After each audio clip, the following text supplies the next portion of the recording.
Tasavvur qiling, yillab til o'rgandingiz, lekin hali ham gapira olmayapsiz. Lekin ayb sizda emas. Ayb mana bu kitobdagi bitta oddiy so'zda. Bu so'z ingliz tilida eng ko'p ishlatiladigan so'z va bu so'z meni hayotimni o'zgartirgan. Chunki shu kichkinagina so'z uchun taxminan 25 ta qoida bor. Bu inson ongida baryera, ya'ni to'siq hosil qiladi. Bugun siz shu to'siqni 14 ta darsda parchalagan metod haqida bilib olasiz. Agar siz ham shunaqa to'siqlardan qutulib nihoyat erkin gapirishni xohlasangiz, videoni oxirigacha ko'ring.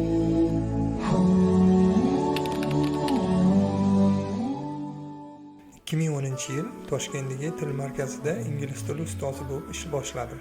Boshqa ko'pchilik ustozlarga o'xshab, men ham Headway va Straightforward kitoblaridan foydalanardim. Boshida hammasi joyida ko'rinardi.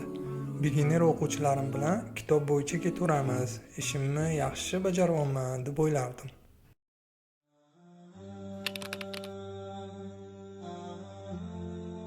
Lekin nimadir noto'g'ri ketayotganini seza boshladim. Daraja ko'tarilgani sayin tilni nozik tomonlari chiqishni boshladi. Qoidalar va grammatikada juda ko'p mayda-chuyda narsalar chiqdi. Va men bir narsani ko'ra boshladim. Ruhiy azob. O'quvchilarim grammatika mashqlarini bajarishda juda qattiq qiynalishardi. Lekin javobini olgandan keyin ham ko'pchilik mashqlarni bajara olmas edi. Nega? Chunki ular bor e'tiborni ma'noga emas, faqat grammatikaga qaratgan edi. Gapirganda tutilib, uzoq o'ylab gapirishardi. Bu uchun juda ham og'ir edi. Buni kuzatish men uchun bundan ham og'ir edi.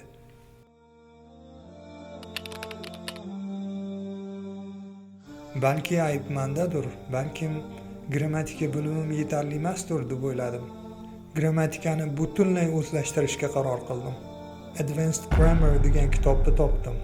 O'sha paytlarda grammatikani mukammal bilish, ravon gapirishni yagona yo'li deb ishonardim. Kunlardan birida artikellar bo'limiga keldim. 3 yildan ortiq ingliz tilini o'rganayotganimga qaramasdan bu mashqlar men uchun qiyin edi. Lekin bitta narsani ko'rib shokka tushib qoldim. Atigi 3 ta harfdan iborat the so'zi uchun taxminan 25 xil qoida bor edi. The artikli ishlatiladigan holatlar. Oldin aytib o'tilgan narsalar haqida gapirganda, nimadir faqat bitta deb hisoblanganda, aniq bir sanaladigan otlarga ishora qilganda, aniq bir sanalmaydigan otlarga ishora qilganda, yagona unikal bo'lgan narsalarga ishora qilganda, yagona unikal bo'lgan insonlarga ishora qilganda, sifatni orttirma darajasidan oldin, tartib sonlaridan oldin, only so'zi bilan boshlanadigan gap bo'laklarida, 10 yillik haqida gapirganda, odam guruhlariga ishora qilganda, daryolar, tog' tizmalari, okeanlar, cho'llar, globusdagi nuqtalar va orollar guruhlari haqida gapirganda, davlatlar, davlat boshqaruvi, gazetalar, binolar, yodgorliklar, muzeylar, mehmonxonalar, oila a'zolari.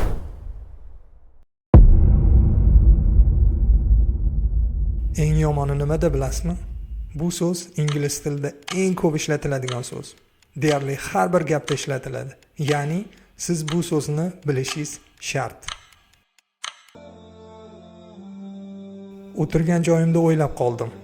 Shoshma, chet ellik bilan gaplashayotganda qanaqa qilman?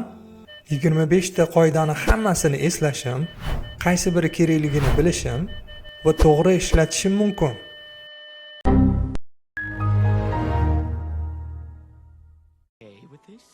Kallang bilan urushib qolganmisanlar? Shunda grammatika kitoblarida jiddiy xato borligini tushundim.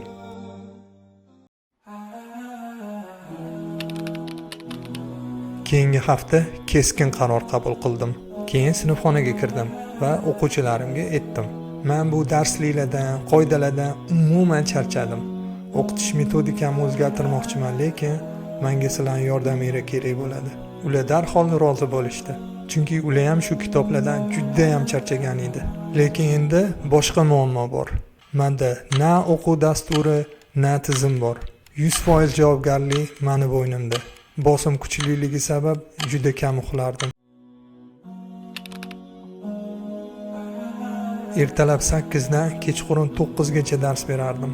Keyin ofisda kechqurun soat 11-12 gacha keyingi kun uchun material tayyorlardim. Uyga kelgandan keyin ham dam olish yo'q. Kichkina Nokia 7330 telefonimda tungi soat 1-2 gacha qidirardim. Qanaqa qilib ingliz tilini oson o'rganish mumkin? Grammatika qoidalarsiz ingliz tili. Ingliz tilini tez o'rganish usullari. Bu qidiruv bir necha oy davom etdi. Nihoyat AJ Hogg degan odam chiqib qoldi. U videolaridan birida And when you're listening to people, if you're thinking about grammar, you're not really hearing them very well. You're going to be confused. It's going to hurt your speaking ability. You have to stop studying grammar. No more. Grammatikasiz til o'rgansa bo'ladimi? Men yomon shubha bilan qaradim, lekin uni mini stories audio darslarini topdim va eshitib ko'rdim. Here we go. Everyone get ready. Deep breath. Now when you say yes, I want you to do this. Yes. Okay? Ready? Was there a woman? Yes! That's better. Oh. Ular juda boshqacha edi. U umuman g'alati hikoya etib, ketidan juda ko'p savollar berardi. Here we go. There was a woman. Was there a woman? Yes. Was there a woman or a man? Who knows? A woman. There you go. If it's not yes or no, just shout. Was there a woman or a man? A woman. What was her name? Gloria. Was her name Angela? No. Was her name Tomoe? No. What was her name? Gloria. Good. Qanaqa va nega ketma-ket savollar berayotganini bilmasdim, lekin darslarimda shu usulni qo'llashni xohlardim. Men AJ ishlatayotgan sirli metodni topish maqsadida uni hikoyalarini so'zma-so'z yozib chiqa boshladim. Bir necha kun davomida 10 tacha hikoyani yozganimdan keyin ham metodni topa olmadim. Yana qidirishni boshladim. AJ podkastlarida TPRS degan metodni aytib qoldi. TPRS, Teaching Proficiency Through Reading and Storytelling. Suppose you want to remember a list of words. You will more readily remember the words if you make a sentence or sentences connecting the words in the form of a short story. Men TPRS haqida oldin umuman eshitmagandim. Googledan va YouTubedan qidirib juda ko'p maqolalar va videolar topdim. Bu men uchun katta kashfiyot bo'ldi. TPRSda asosiy e'tibor ma'noga va muloqotga, ya'ni til o'rganishni asl maqsadiga qaratilgan. Savol berish usuli esa circling deb nomlangan. Shuni darhol darslarimda qo'llay boshladim va o'quvchilarimga juda yoqdi.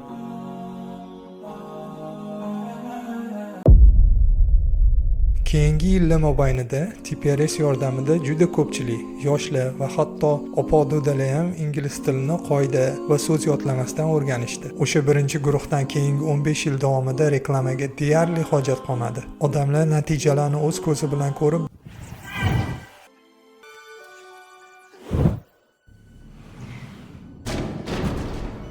bir-biriga tavsiya qila boshladi. Lekin bir voqea alohida ajralib turardi. Oldimga bir kuni ko'cha tilini va jang san'atini yaxshi biladigan baquvvat bola keldi.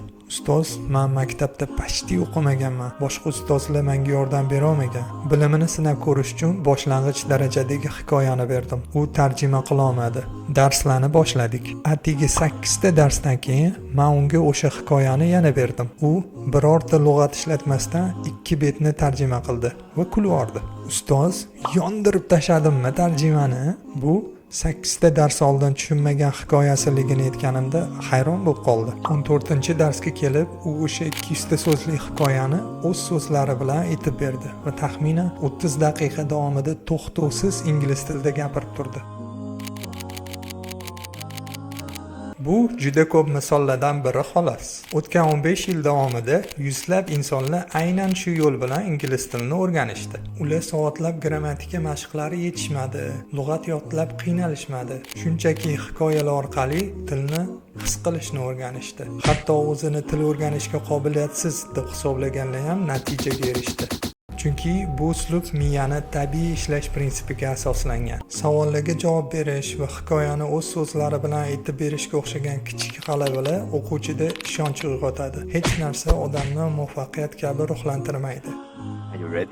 Bu shuni isbotlaydiki, ingliz tilida gapirish uchun qanaqadir super talant bo'lishi shart emas. Bitta tilda gapira olgan odam 私人安保公司 ikkinchi tilda ham gapira oladi.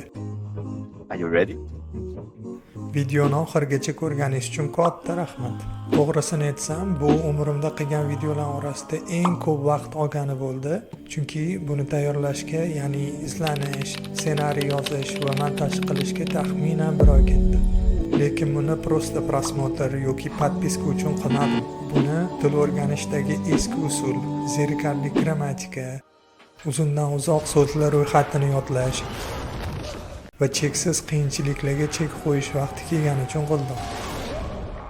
Aynan shu maqsadda Tail Talk ilovasini yasadim. Tail Talkda har qanaqa daraja uchun mutlaqo 0 dan boshlaganlarga ham, o'zini bilimini oshirmoqchi bo'lganlarga ham qiziqarli hikoyalar va mashqlar bor. Maqsad juda oddiy, quruq grammatika kitoblarini titmasdan yoki zerikarli mashqlarsiz aynan sizni ingliz tilida erkin gapiradigan darajaga olib chiqish. Tail Talk bu 15 yillik izlanish va minglab darslarni qaymog'i, ya'ni 15 litr sutdan olingan 1 litr quyuq qaymoq aynan shu ilovada jamlangan. Agar siz ham eski usullardan charchagan bo'lsangiz va til o'rganishga butunlay boshqacha, tabiiy yondashuv qidirayotgan bo'lsangiz va qaymoq yegiz kelayotgan bo'lsa, Tail Talk ilovasini sinab ko'ring. Video tagidagi linkda 7 kunlik challenge va hikoyalar dunyosi aynan sizni kutyapti. Agar bu video sizga foyda bergan bo'lsa, like tugmachasini ezib yuboring va buni do'stingiz bilan ulashing. Shunda hali ham qiynalib yurgan insonlarga yordamingiz tegishi mumkin. Qisqasi,